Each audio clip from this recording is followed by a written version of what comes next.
Wow, thank you so much. Thank you, thank you. My name is Mark Hahn. I'm the president and owner, one of the owners at Harvest Moon Catering here in Charlottesville, Virginia. I'm a proud patron and sponsor and friend of the Paramount Theater, where I am today on the stage with four incredibly esteemed and talented people. Tonight, we'd like to thank Professor Israel Klitsch for opening our show with some Spanish guitar. That was amazing. Thank you so much. I'm also welcoming Professor David Geis, Tomas Rehal of Quality Pie, and Jeff Latcham of Williams Corner Wine. Tonight's program is really about finding a common space for us to bring some of our community, some of the experiences and some of the talent that lives here, and share and offer a little bit about the region of Catalonia and Barcelona, Spain. We will be welcomed by Professor Geis on a tour of the history and culture of the area. Tomas Rehal, the founding chef at Mas Tapas and now the owner of Quality Pie in Belmont, is here to cook with us and share the food. And lastly, Jeff with Williams Corner is here to share a story about 3 different types of wines and a vermouth, also somewhat a wine, and share all of his experience and knowledge. And so we are super excited to get this underway. And I'd like to start it off by introducing Tomas, my really, really good friend, and I think 25 years now, Tomas. Yeah, it's been all through the years. Yeah, it's been awesome. And part of this has been a lot about community. And over the period of time preparing for this show, I've had the pleasure of going into Quality Pie and sitting down and just having conversations with Tomas. And I think as we begin to experience the realities of COVID and as we separate and spread out, it was nice to be in there and talk a little bit about the things that bind us as a community. And food is one of those things that is indelible to all of us in this area. And so, Tomas, what are you starting off with? It looks like you've got the paella pan. We decided that we would do some of the most popular and recognizable dishes, and paella is one of them. And paella has a very long history in coastal Spain, especially in the Mediterranean coast, and features rice. And we are also doing a tortilla española, which is very traditional food way in Spain. And it's a very simple potato, eggs, and onions, of which they have a plenitude of. And it's a very humble but very stalwart snack, or sometimes an entire meal for a family.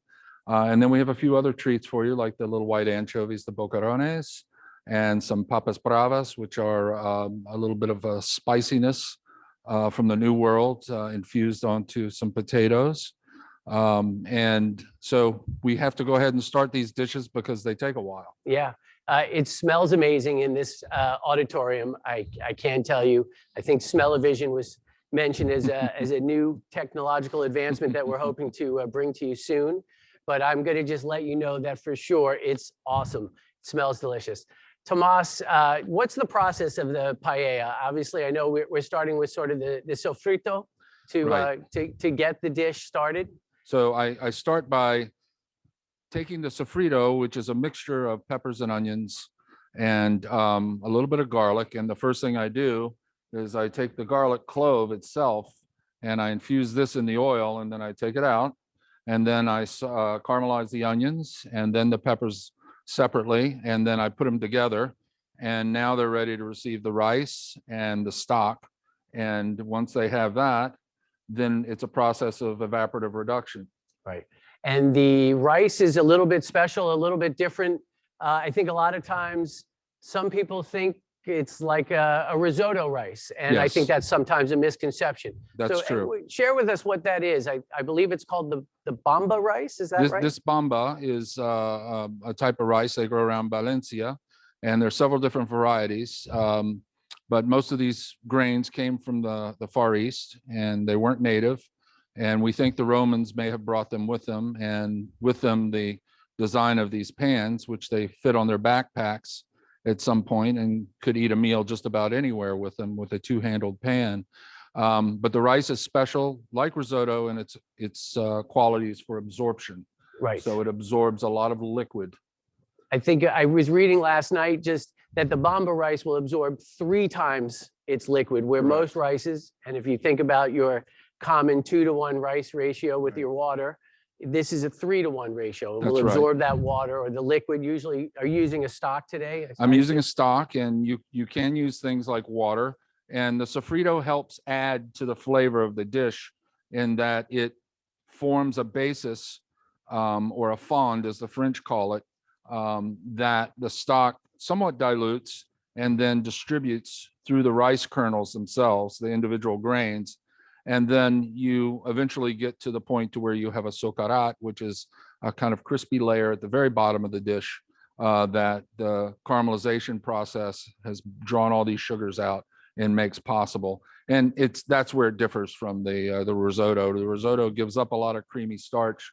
This absorbs more water and gives you the socarat. So you end up with a dried rice rather than a creamy, loose rice. Now, if you're in the islands around Spain, they like it a little brothy and risotto-ish. Okay. They call it caldoso, I believe. And that takes advantage of what they have the most of, which is typically lobsters and seafood. So they like to have a nice seafood broth. But on the mainland, as I was reminded, they like to eat this with rabbit and chicken and pork and snails, and almost anything can go in here. So that's why it's such a popular dish. And I would assume, so just like our barbecue, I guess, where obviously food in India or any other country, region, this dish is going to be guided by the things that are abundant, that are available, that are around. It has a sort of a chili-esque sort of, throw what you can into it, I assume, right? Yeah, and everybody has their favorites, but typically they break it down into seafoods or mixed or mezcla with chicken and pork and maybe some addition of a rabbit or a hare. They love wild game, quail. Partridge is very popular in Spain. And then they do have the verduras, so that you will have just vegetables in there. But the idea is that it's a shared dish, and it's very popular with families and groups. When you go out at night to a restaurant, you can share this from this one plate and bring your spoon, or they give you a spoon, and you all just dig in and eat it. Right during COVID, it's hard to imagine doing that right now, but it's the nature of the beast in that it's meant to be shared with bread and some nice sangria and dry red vino tinto, whatever you got, really. Beer is great with it. Yeah. And I think that's a lot of what we wanted to bring to you, the audience, and really kind of just remind us about, again, as we are in this great, amazing theater, again, that sense of community, and the dishes tonight could not sort of emulate that thought process, that community and food and how we share those things are really the quintessential backbone of any good town, city, region. And I think it speaks volumes, especially as we're going through the times that we're going through right now. And I think we all feel a little separated. And it's just been awesome to really just know that this still exists. I think when we think about the European traditions, we go back to see these things. And I hope that one of the things we get across to everybody tonight is that there is a wealth of this knowledge and information and food and culinary all over our city. And we just want to encourage everybody to go out and explore it and find it and, reacquaint yourself with it, reconnect with it, because I know that we've been breaking it down. It's over a year now. And I know that it's something that is ever so slightly lost over this year. Our restaurant community is doing everything it can to stay afloat. And so, when you go to reconnect and find these stories, think about supporting some of these places like Quality Pie. So a little bit more, the sokarat is really, as you said, it is the quintessential difference. It is the thing that makes the entire dish what it is. The paella itself is, again, crispy, not burnt or even a little bit burnt. I've had them both ways. Right. And people are a little bit shocked because they tend to think of rice dishes like we see jambalaya here, which is obviously sort of a creolized version of a paella and has tons of ingredients in it. And by that, I mean lots of protein and shellfish and things like that. Whereas the Spanish version is very sparse and tends to just be a thin layer of rice with the socará and whatever protein or seafood that you put on top of it. But it looks very like a minimalist painting by comparison, where we sort of expect a bite of something special in every spoonful. In Spain, it's the actual rice itself that's the superstar. Sure. So that's why they're very particular about this kind of rice, which, as you can see, is just very fat grains, short grained, and sort of predisposed to absorb a lot of water. So at this time, this is when I like to add it, is when this sofrito begins to get a little bit drier and the caramelization is basically done. And now we're going to give it the opportunity to give back to the rice. And there's two more things. So one thing I know, I have one of my really good friends, this gentleman named Rob Weary, has fashioned himself a paella expert, and he loves to, he cooks it obviously over an open fire, right? And I think that probably lends to some of the heat and getting some of that crispiness on the rice.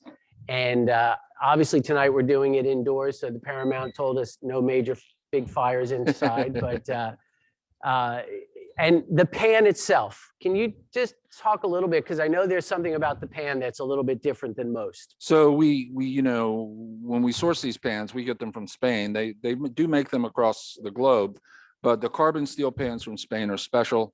And you can go into any aceitera or hardware store in Spain and you can find these. And they're very flat bottomed.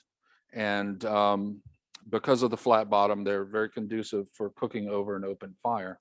And then inside, underneath what I've got in the pan now, they have little teeny dimples that have been impregnated into the surface, and they help facilitate the evaporation. So they stovepipe that steam and that vapor out so that you start building that crust. And this is all about building flavors. So we want to, from the bottom up, start building this paella.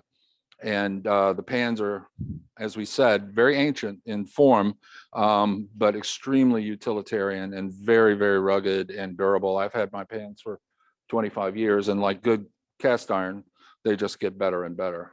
That's awesome. So I think later on, or as we continue through this show, which is going to last a couple of weeks beyond, because we're going to send out recipes and links for people who are interested in buying these things. But what I'd like to do is, I know this is going to take about 30 minutes or so to kind of finish up. Right. And I'd like to pass the baton over to Professor Geis, who's going to share a little bit of an introduction to the food, the region, and the culture of eating in the Catalonia region. Yeah, hi all. Thank you all for coming, which is really exciting. And Tomas has been talking about the paella pan, which is actually a paella. So the word comes from the pan, not necessarily the ingredients in it. So we're learning a lot, Tomas. Thanks so much. So I'm going to be doing a few segments, one on food, one on history, and one on architecture for you. And this is going to be a very brief look at Spanish food, Spanish eating, Spanish food culture. So in Spain, when you're eating, if you've been to Spain, you know the timing is everything. So when do Spaniards eat? Well, they eat desayuno in the morning, but it's a long desayuno, but not a lot of food in it. They will have a very light biscuit or a croissant, or they call cruzanes, or café con leche, or they sometimes have this wonderful chocolate con churros that I think you can get here in town. It's a very, very thick chocolate, and the churros are fried dough that are you dip in the chocolate. It's a very delicious thing, as you can see there. And any of those of you who have been in Spain and have had chocolate con churros, you can get them 24 hours a day at the Chocolateria San Ginés, actually in Madrid. Never shuts down. So then after that, they will have a little bit of an almuerzo or an aperitivo, but it's not lunchtime yet. Lunchtime is further on down the path, but we're hungry. So we meet our friends, we go out, as they say, we bajar a la calle. So we go out to the street, go to a cafeteria, have a bocadillo, those are those sandwiches, or the things that we call tapas. So little snacks that you can have somewhere between 11:30, 12 o'clock, 12:30, 1 o'clock. And here, for example, is a Spanish bar at noon. And when you go into Spanish bars, we've been talking about community. Spanish bars are not places to go get drunk. They don't even have terms in Spain like drink your face off, or these terrible things that we use in this country. You can't say that in Spanish because they don't do it. But what they will do is they will go to a bar, they will have some food, they will have a snack, they will have a beer, they will have a glass of wine, they will have a Coca-Cola. And then now 1 o'clock to maybe 2:30, you're going to have some tapas with your friends. And the tapas, again, every single bar, every single day, every time of day has this plethora of just really wonderful bites to eat. And different bars specialize in different kinds of foods. Well, finally, it's lunchtime. But look at the time. It's 2 o'clock. So the Spaniards really, if they say, meet me for lunch, if you show up at noon, they're not there. It will be 2, it'll be 2:30. I have had lunches that have started at 3:30 in Spain. And again, this is very communal. You see lots of people, family, friends gathering together for these meals.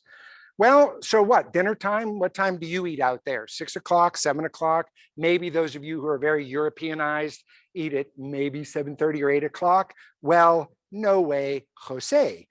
There are no clients in restaurants. They don't exist. This poor guy's out there going, dude, where are all of the tourists? And anybody who's going to be eating at this point would be American tourists, and they would sit there and they wouldn't get any food because the restaurant isn't going to be open until, well, it's not time yet to have dinner. It's time to have some more tapas.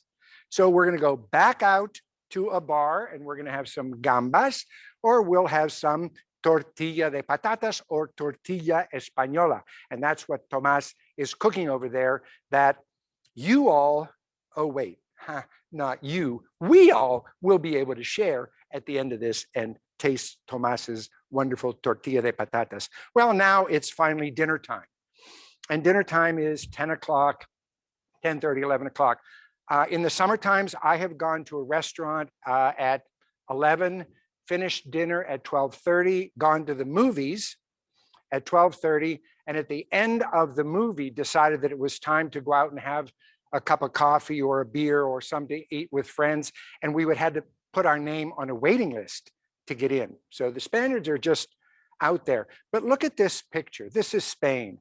There's grandpa, there's grandma, there's mom, there's dad, there's a bunch of kids. And then I don't know who this guy is in the back, but some goofy guy standing there. But this is the way they eat. It is very, as Mark has been saying, it's very communal. It's family, it's food, and it's friends. So finally, you get to have dinner, 9:30, 11 o'clock. And after that is when you're going to go out and boogie with your friends. Well, what do they eat? The Mediterranean diet. It has been proven in the last 20 years that the Mediterranean diet is the most healthy diet in the world for us. They have a longevity rate that excels those of us in the United States. So we've got here tortilla de patatas, aceitunas, that's olives, croquetas, which are just wonderful food. And we've got olives over there. Marisco, shellfish, and pescado fish, olive oil, and jamón. Well, there are also 5 Catalan specialties. Since we're doing Catalunya, we're going to be showing you how to do pa tomac, cava, which we're going to talk about a little bit later, cannellonis. And cannellonis, we think of are Italian, but they're not. They're actually Spanish. They're from the Catalan region. Black rice, arroz negro, which is a kind of paella, and escudella. So then this paella that Mark and Tomás are making, and well, that's not Mark and that's not Tomás in my slide, but those are some paellas, and you can see one of them has the shellfish. So I will say thank you all and pitch it back to you, Mark. Thank you, David. That was really, really helpful and informative. And again, it was just so cool to talk to Tomás the other day and kind of be sitting at Quality Pie. And we were just talking about this exact same thing, this sense of sharing. I think, you know, we talk about hospitality in this country a lot. I know in my industry, and I know restaurants and whatnot, we use that word hospitality. And what I find interesting about it is we've almost made it a term of business, right? And it seems like we're kind of catching up in a way that misses almost the naturalness of it, because what I listen to and kind of gather from listening to David and listening to Tomás is this is a way of life. This is a way of people making connection. And one of the things that I really took in when I was in Barcelona, I went there on a trip with my mom for a Christmas. It was really an awesome time. But I really noticed, you mentioned it, sort of the generations. And I think that it's so interesting to really note that in Spain and in Barcelona, and probably throughout most of Europe, older folks are far more integrated and far more revered for their knowledge, their wisdom, their experience. And really, when you think about what keeps us and binds us, it's really our families, our parents, your grandparents, and how they share and teach that wisdom. And it was something that I really loved about Barcelona, and I really noticed for sure. So again, the idea of tapa begins with hospitality. It's the concept of and if you ever went into Tomas or even still do, or if you go to Quality Pie, you'll see the same thing. Tomas will bring something to you somewhere through your meal, something you didn't expect. It's not for any other reason but then to just extend himself, to share, and to, just to kind of provide that I want to give to you. I want to share with you. And I think it sets a precedent that's, it's just a really wonderful thing that we have, that we can look to and have and share, and that we happen to have right here in Charlottesville. That's the part I think we're trying to let everybody know, that these things exist right here. And so it's really awesome. And again, I can't say it enough, how much fun I've had talking with Tomas and reacquainting after kind of a year of being separated. So how's the paella doing? It's good. Yeah. So you may have seen me adding the saffron to it, and the saffron is the world's most expensive spice. It's harvested by hand. It's dried and sifted by hand. It's a very laborious process that engages generations to bring this harvest in. These are all pistils from and stamens from the crocus plant. And the crocus grow in great fields. To make this possible, you need tens of thousands of them. And as a result, they're very precious. And not every paella has saffron. We like to put it in, especially with these protein, like the chicken in this case, we have some Berkshire pork belly in there with the chicken to, again, help build these flavors up in it. Right. And it's a very pungent and rich flavor. And because this dish is so humble and simple, the more flavor you can build into the rice and into the sauce, the more satisfying it is. And as a result, you don't need a gigantic portion of this. Right. A small helping is often very filling and flavorful, especially right. if you have it with some nice bread. And we'll show you some of the bread coming up. But I also have some of the tortilla already made, so that you can see how hearty that dish is. And David could tell you, like, you see people all day long eating this tortilla, often in a sandwich, just like between a couple slices of baguette, or late at night. It couldn't be anything better than to have eggs and potatoes late at night when you come out of a bar or a dance club. So we love the communal aspect of it, and the sharing and the reciprocity that comes through these dishes is centuries old, and you could say it's tried and true. Sure. So I have to say, I've tasted a lot of tortilla. We make a lot at our kitchen. We make tapa stations, but I still haven't had one that really you have perfected this process. And so one of the things I'm noticing, I haven't really seen you do very much to that pan. It seems like it's just been sitting there and slowly cooking. No, I mean, when I was learning to make this, I had my hand slapped by about 30 grandmothers who were like, don't touch it, don't touch it. It's not time, don't touch it. And grandmothers, they say, will cook the food the way you really want it, with a nice crust on the outside of it. And they're very patient. And it's true. And that's what you have to do with this dish, is you have to be very patient. If you want this nice brown color on the outside of it with everything cooked all the way through, you have to be patient. Now, in Spain, they often have it in a much less well-cooked way, so that the insides are a little bit runnier. But I can tell you, those are the best eggs I've had almost anywhere in the world. In Spain, no matter which part of the country I was in. And so they're very proud of this dish and their eggs. And when they say tortilla, they don't mean a taco at Taco Bell. That's just the only thing they mean when they say tortilla. And like I said, it's a staple. It's a real working class guy's food. And the simpler, the better, as they say. Yeah, it seems the other day I had the pleasure, I brought my son in with me, and my son has become a little bit of a aficionado of the blueberry pie over Quality Pie. He seems to do very well. But we put out the tortilla española for him just to see how he would do with that.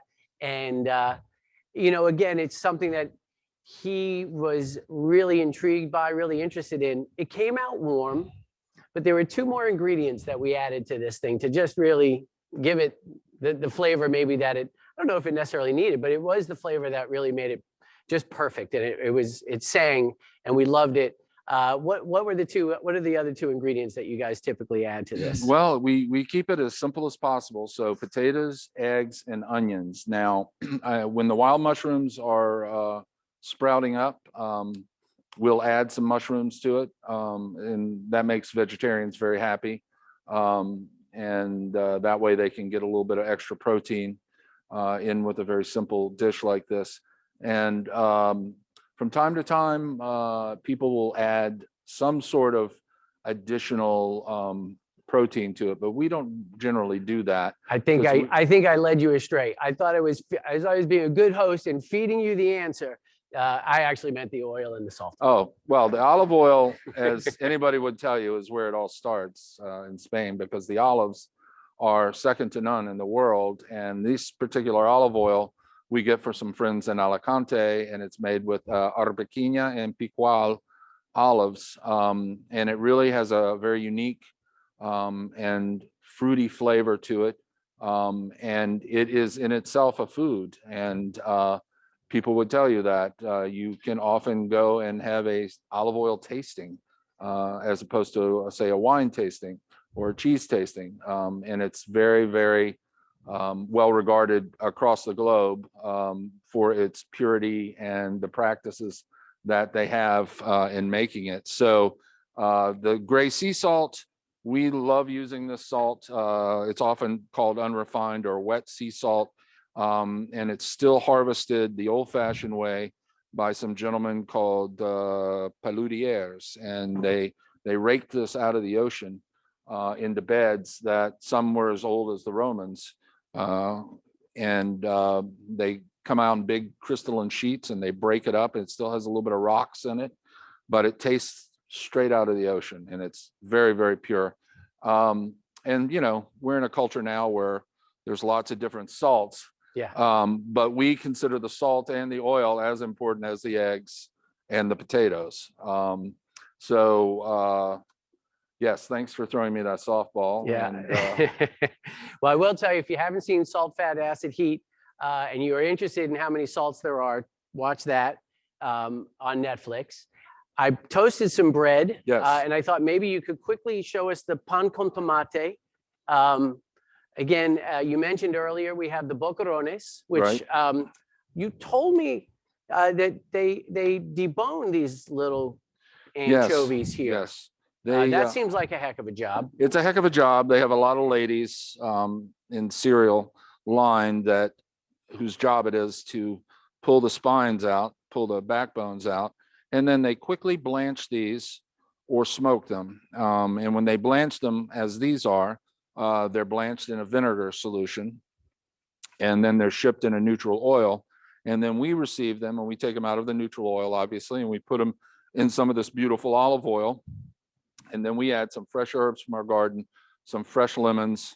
And that's all you really need on these guys, because they have such an incredible flavor and taste so fresh. It's really kind of shocking when you have them, because we're used to a very different kind of anchovy experience in this country because of our long and sordid pizza history in this country, where we get very dark, salty, often broken up anchovies, whereas in Spain and Italy, it's an art form. Right. The sardines and the anchovies and little fishes in general.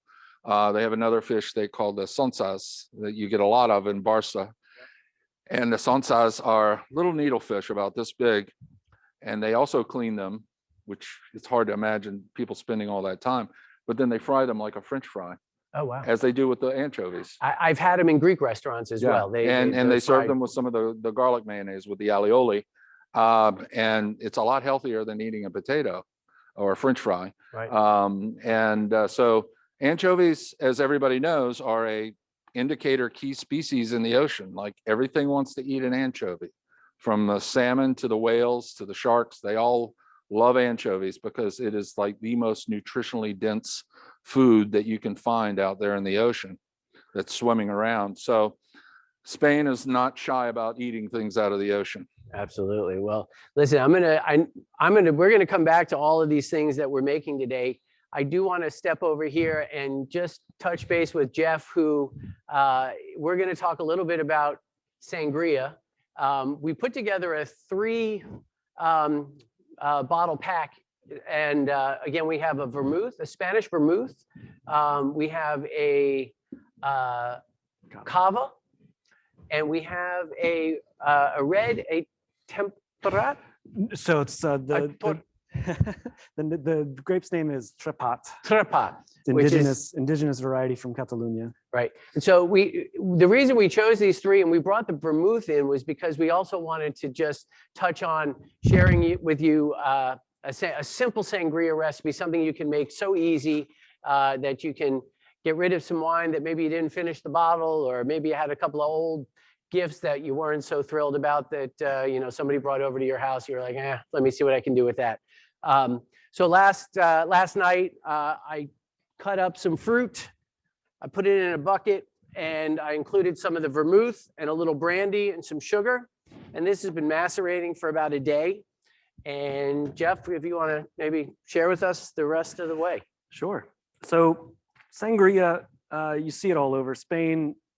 We just talked about using things that are available to you, and that's kind of an extension here. So plenty of wine available, plenty of citrus, especially in the greater Valenciana area, all the way up to the Costa Brava, the heart of Catalonia.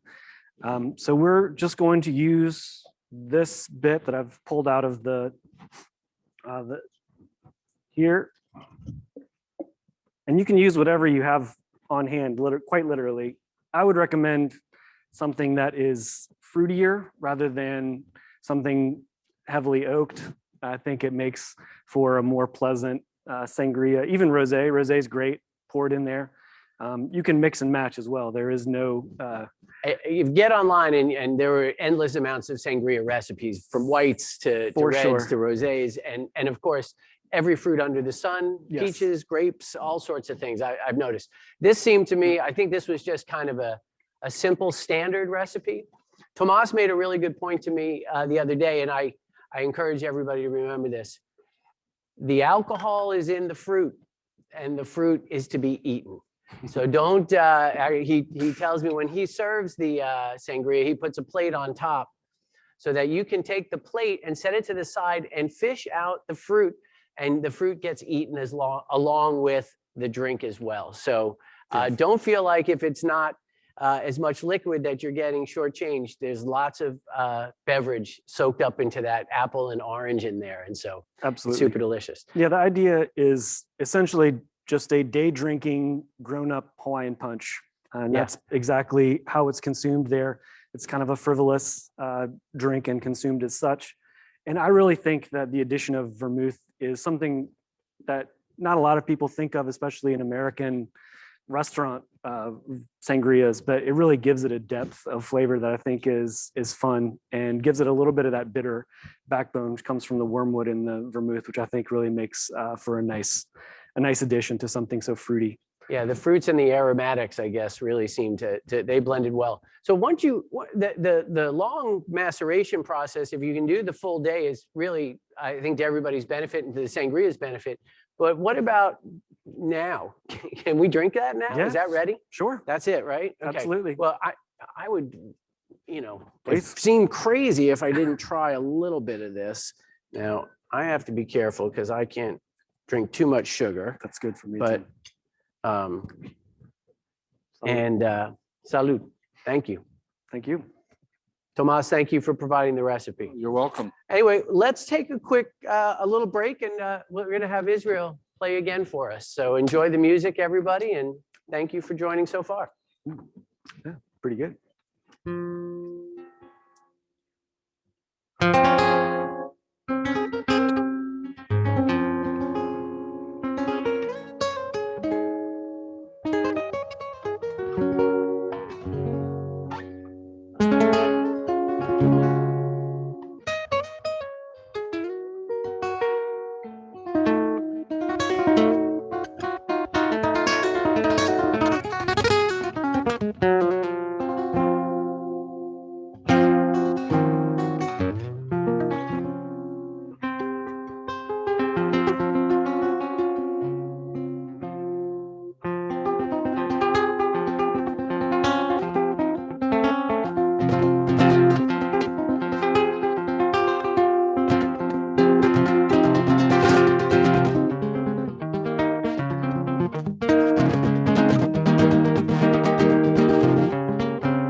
Bravo.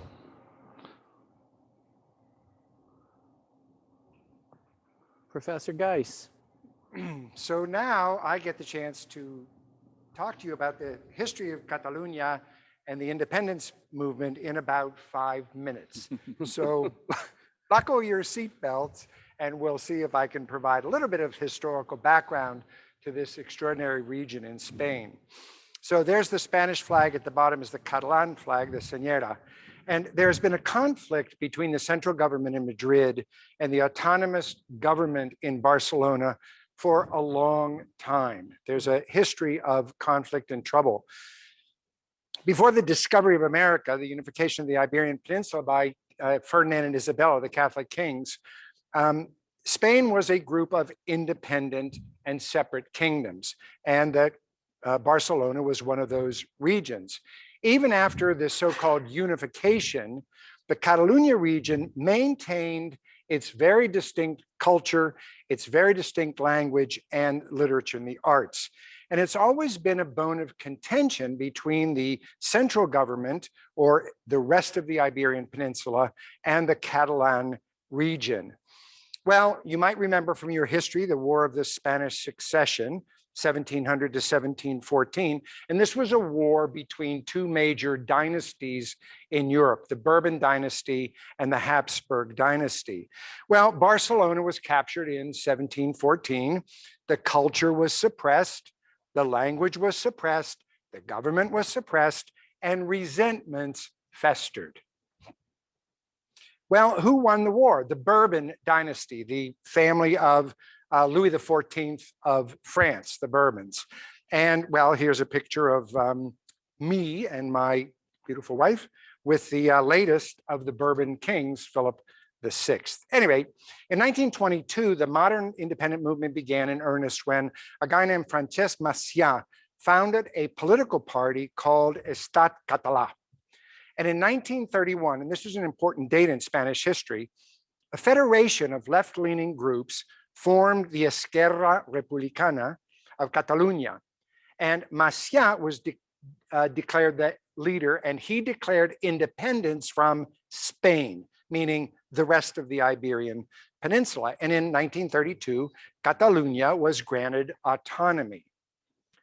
But the Spanish Civil War, the winner of the Spanish Civil War was Francisco Franco and his ultra-right-wing fascist dictatorship. And Franco abolished the Statue of Autonomy and the Generalitat, which is the local Catalan government. He did this in 1938. And what happened? Well, Barcelona was captured in 1939. Culture suppressed, language suppressed, government suppressed, and resentment festered. So when Catalunya logically felt discriminated against by the Franco regime during the entire dictatorship. Franco was one of these dictators who was supposed to go away in no time at all. Well, he didn't go away until he died on November 20th, 1975. And Franco believed in a strong Catholic central government. And what did that mean? Well, he banned any of the manifestations of Catalan culture. So he banned the sardana, which is the traditional cultural dance. You can see this today in front of the cathedral in Barcelona. He banned the use of Catalan language in public. He banned Catalan street names. He changed them all from Catalan to Castilian. He banned popular symbols of Catalonia, like the flag, the statues and portraits, and he banned major Catalan institutions. Well, you can imagine how this went down with the people who lived in Catalonia. Well, finally, Franco died, and as Chevy Chase told us on Saturday Night Live all the time, he is still dead. But when the new Constitution came in 1978, the Constitution actually guaranteed some autonomy to Catalonia. Well, rights and privileges of the autonomous self-governance extended to all of these areas: language, taxation, education, culture, health, justice, environment, transportation, commerce, and public safety. In other words, the Mossos, the local police force. And yet, in Catalonia, the traditional calls for autonomy quickly morphed into demands for independence. In between 2009 and 2011, as you can see here, 550 municipalities in Catalonia held symbolic, meaning they were illegal because they were never sanctioned by the government, referendums on independence. And this set the stage for what we are reading about today in the headlines for today's situation. So it escalated to a kind of culture war between Catalonia and Spain. But again, this is from 1714, it's from 1939. It's not a new phenomenon, it is just burbled up again. Well, in early 2013, the Parliament adopted a declaration of Catalan sovereignty. And what's at stake? I mean, what's at stake? Who cares whether Catalonia becomes independent or not? Well, what's at stake is what I have in red there. Do the Catalan people have the right to decide on their own political future or not? So it's as simple as that, but it is not simple at all. 10th of October, 2017, Catalonia declares independence unilaterally, but in a feat of magic, then suspended it. So they did and they didn't. They were guilty and they were not. They tried and they didn't make it, but it's there kind of hanging in the air. Well, fast forward, today's support for actual independence has faded somewhat, but it is still there, it's still strong. And what's going to happen now? Where are we in Catalonia? What's next? Nobody knows. We don't know. There was an election just last week. A guy named Mas, who was the leader for many years of the independence movement, his political party got absolutely no escaños, which are seats in parliament. So it's declining, but it is still there. Well, what can we do? We can eat, we can have tapas, we can have food and wine, and we'll pitch it back to Mark for that part of it. Thank you very much. Excellent. David, it's amazing you can actually bring it together in such a succinct manner. And obviously, it makes a lot of sense for anybody who's following our own political, cultural realities in this country. There's a lot of things that I guess we as people, as human beings, fight for. But anyway, one thing that I don't have to fight for because I have control over it is this pitcher of sangria. And I'm thrilled to have that and still thrilled to have a glass. I wanted to just kind of revert back quickly to the sangria and just again, why the three components, or is there ever a blend where it's not vermouth and it's just brandy, or if it's brandy and another? Just quickly give us the connection between the brandy and the wine and the vermouth. Just as with the paella, there are an infinite amount of variations. So you can use spirits, you can not use spirits. It's completely up to you. Literally, whatever you have on hand is ready to go. I like to leave it. We just mixed it and consumed it, which is delicious.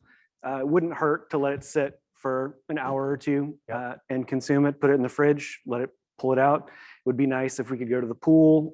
That obviously can't happen right now, but any manner of those combinations. You can use gin, you can use brandy, you can use quite literally, whatever you have on hand to taste, whatever tickles your fancy. And very clearly, again, it doesn't have to be a high-end brandy. As a matter of fact, I think one of the things about sangria is you can really utilize things that you have in the house. Doesn't have to be low budget, but because the flavor is phenomenal, but you can use economical items. E&J brandy is fine, just with the V and the S. You don't need the O and the P at all. Anyway, that's a great thing. Now let's just chat a little bit about Jordi, his red, and the cava. Again, just share with us a little bit about the flavor profiles of these wines. Why does the cava match so well with the tapa? What's the connection? So they are intimately connected. So it's just outside of Barcelona is the Alt Penedès, which is the traditional home of cava production. The cava we have here is from a producer called Castellage. It's 3 generations of the Juignan women. So this one is named after the grandmother, Anne-Marie, who began the farming practices. This was a Swiss and Catalan family, and run today by her granddaughter, Olivia, who's has the namesake of 100% Chardonnay cava that they produce. The Anne Marie is kind of the standard bearer. The Reserva, it is bone dry. It's what they call brut nature, which means that there is no dosage, the last little bit of sugar you add to sweeten a method champenoise sparkling wine. So that is, the method champenoise is the secondary fermentation done in the bottle. And that usually means that there is a little bit of a dosage added at the end, determining the finished wine's sweetness level. This one is bone dry. Is that typical? Is that what, in general, when you have brut, and that's what those ultimately mean across the line is, Yes. is the addition or non-addition of sugars? Exactly. And those are codified. So there are levels of acceptable levels of sweetness for each, whether it's brut or demi-sec, or doux is the sweet version of champagne, which you rarely see, but cava overwhelmingly is dry. Right. And it's a traditional blend of local grapes. So Xarel-lo, Macabeo, Peralata. You do see a little bit of Chardonnay grown in there, which creeps in occasionally, but those three are the main, and those are Mediterranean and specifically Catalan varieties. What else to say about this wine is that it's the acidity. So acidity is what makes a sparkling wine, whether it's in Champagne or whether it's in the Penedès. You generally harvest the grapes a little bit early.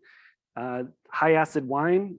So the finished wine has that racy acidity, which really pairs well with all kinds of things, but especially salty things. So whether it's jamon, olives, the paella, the tortilla, whatever, all of these things. I mean, that's wonderful thing about all of these wines is that they go well with just about everything on the table. But and what's amazing, again, I just want to encourage everybody to go talk to Tomas. He knows a lot about the wines as well. He and Jeff have been working together. David knows a lot.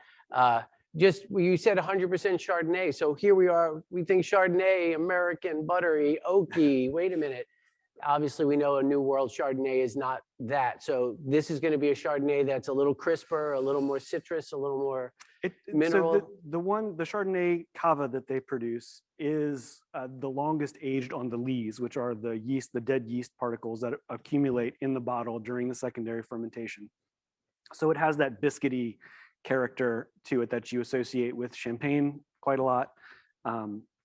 That one, Chardonnay is an international variety. You see it everywhere. Grows perfectly, suitably, just about everywhere. And Catalonia is no different. Cool.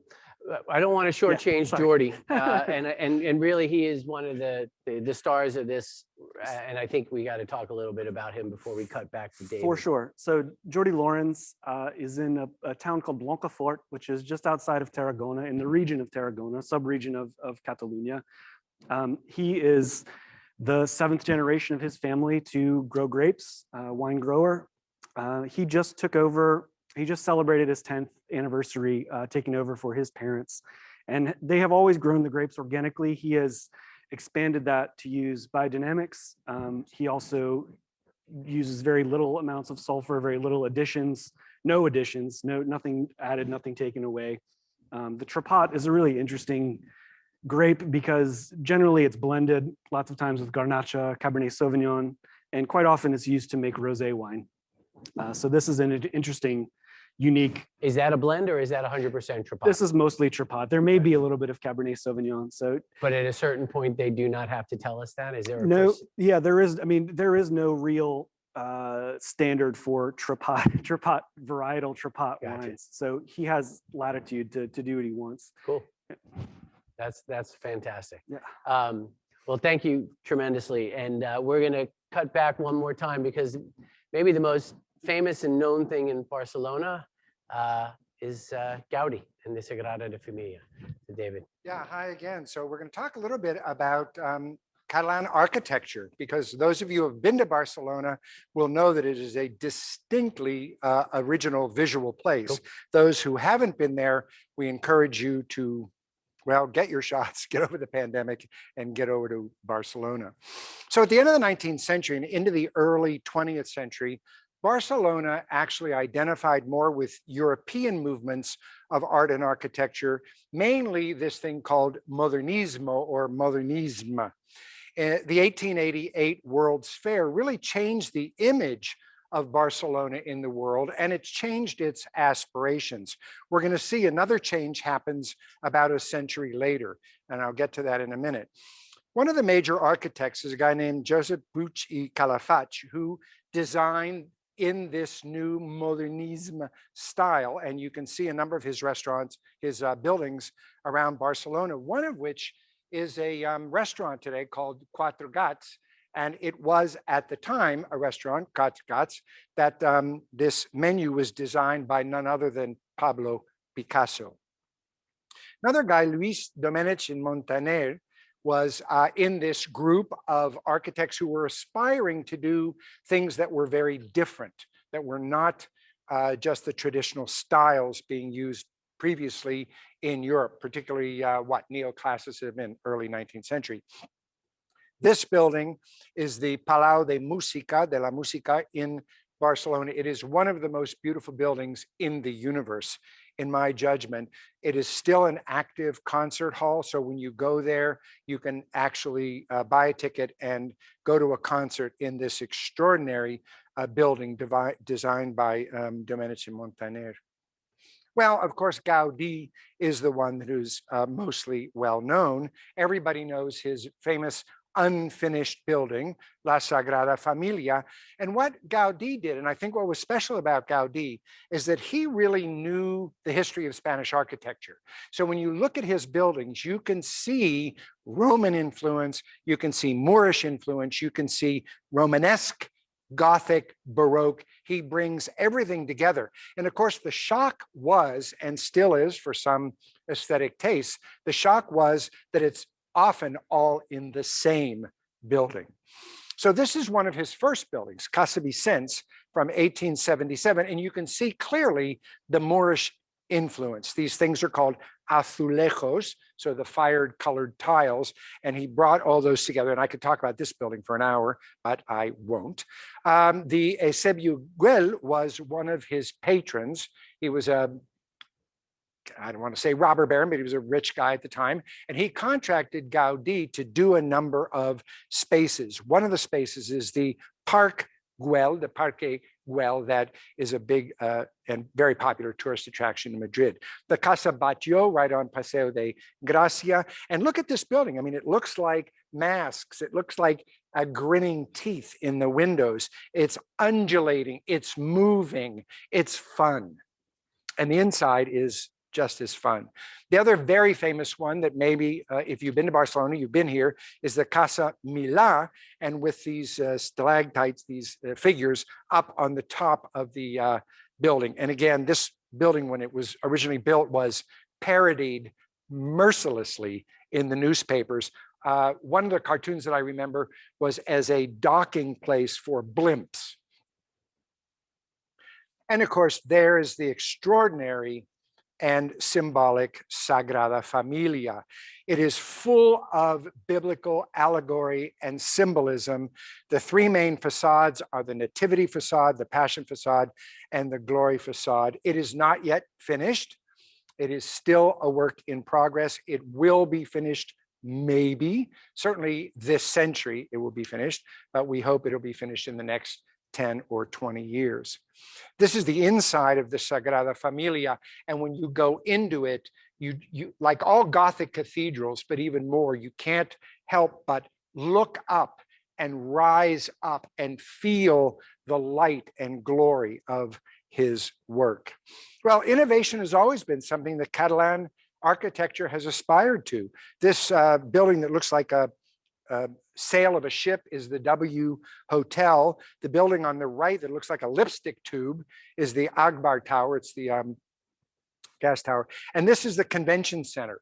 So Barcelona has always been forward-looking. It has always been a place that wanted to aspire to new architecture. On the left, the Montjuic Communication Tower, and on the right, the National Gas Headquarters. So these are very striking buildings. I think you would agree with me that they are. But it's still Gaudí. that symbolizes modern Barcelona. So go visit, enjoy, eat the food. Thank you very much. Thank you, David. Definitely not enough justice to Gaudí as far as giving him all that he has done, and definitely makes the trip to Barcelona fantastic. We're at the point of wrapping up, and we just want to kind of come back to Tomas and sort of review what we have. And then we're going to sort of set it up for you just to kind of see how you can really do most of these things at home. They're simple, they're easy. If you're uneasy about it or not feeling it, call Tomas at Quality Pie, ask him for a tortilla española, ask him to do a paella for you. I don't know if maybe that's a special week where it's going to be paella week, like Shark Week, you know, Sure. you come. I don't want to promise that, but I know the tortilla, the pan con tomate, the papas bravas, the boquerones, all of these items are doable by you at home. And we're going to share the recipes with you and links over the next couple of weeks just to kind of keep this top of mind for you all. But anyway, share with us what we've finished up. Well, you know, we finished the tortilla, and like I said, sometimes they like it a little more runny, but we cooked it all the way through, like you see the slice there by itself. And then the pan con tomate, you know, a little bit of toasted bread. I take some garlic and cut it and use the bread crumb itself like a grater and rub the garlic into it. And then when you have fresh tomatoes, you can literally put them on a cheese grater and grate them into or on top of the bread. But in this case, I use some nice San Marzano tomatoes from Italy and just rub them in myself. So it's very similar to a bruschetta. And it's meant, again, as an aperitivo if you're having some of the delicious cava or some rosé or sangria. Then the papas bravas, you know, everybody knows these, spicy potatoes, and they have competitions with the restaurants. Like we have competitions for the best cheeseburger, they have a competition for the best papas bravas. And my favorite is obviously from the Bar Tomas in the Sarria neighborhood in Barcelona, with a nice cold zorrito beer and the papas bravas. But in Madrid, you have to go to Docamar. You know, Docamar is the place for the papas bravas.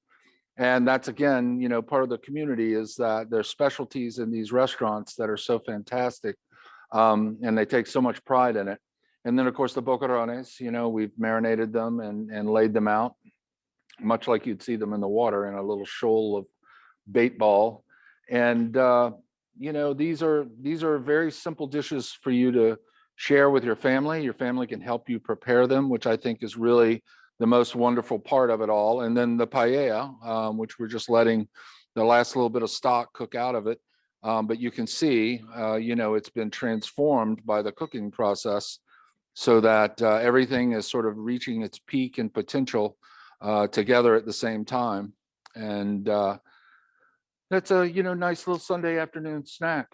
Absolutely. At the Geese neighborhood house and tapas bar. Yeah, 515 top of Paramount.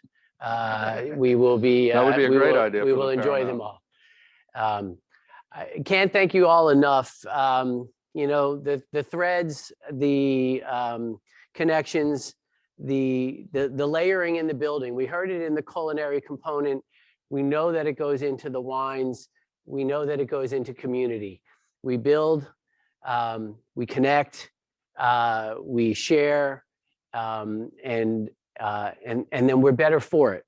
And as a point of reference, the Paramount Theater is one of those anchors for a lot of us. It brings educational opportunities to all of Charlottesville, all of Albemarle, Louisa, surrounding counties where kids are able to come and see programming. And we're so thankful for that and cannot wait for that to come back. We're so thankful for the fact that Quality Pie took an institution of spud nuts and kept the same vibe and the same energy, just something a little bit different, but it's there and you should go visit, walk down Avon Street, go ahead and purchase this special package of wine that we have. It's the Vermouth, the Jordi Lorenz 11, and the Cava. It's a flat $100. It's going to help Tomas. It's going to help you because you're going to get something really special, and it's a great deal. Order some food, maybe get something for free. That's what I hear. Don't know what it would be. Bring your dog. Bring your dog, and then look forward to his community CSA in the summertime. And I just want to thank everybody for showing up and coming. I think the numbers were pretty good for those who signed up, and it is amazing to get that to happen. Really, really thrilled. I'm going to let Israel take us away with the song, and I hope you guys enjoyed and had a really great night. And thank you so much for joining us. Thank you. Greatly appreciate it.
Thank you.